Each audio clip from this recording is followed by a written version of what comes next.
दक्षिण सोलापूर तालुक्यातील इंगळगी येथे स्थानिक शेतकऱ्यांनी महाराष्ट्र राज्य विद्युत वितरणच्या कार्यालयास कुलूप लावून आंदोलन केले।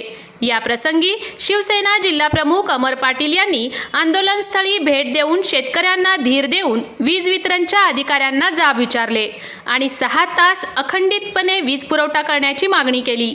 यावेळी इंगळगी परिसरातील शेतकरी, शिवसैनिक व शिवसेना पदाधिकारी मोठ्या संख्येने उपस्थित होते। आत्महत्या करतो म्हणाले ते आपल्या अधिकाऱ्याच्या नावावर लावले।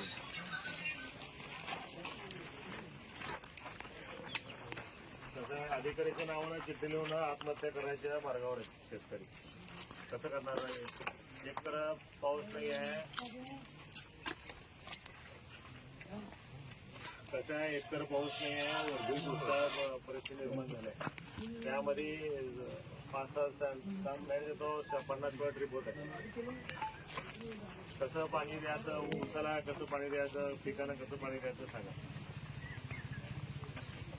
नाही आदेश 6 तास आम्हाला ठीक आहे की मान्य की 50 वेळा ट्रिपचं कसं करताय? 50 वेळा ट्रिप का होतात लाईट?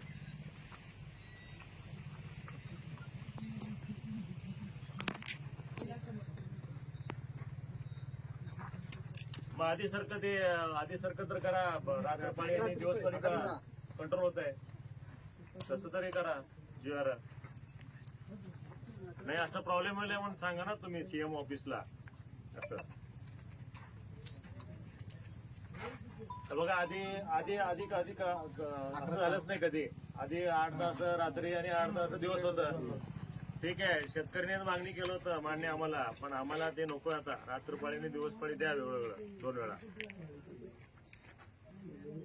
ह्याच्यापूर्वी काळामध्ये पण दुष्काळ पण झालाय।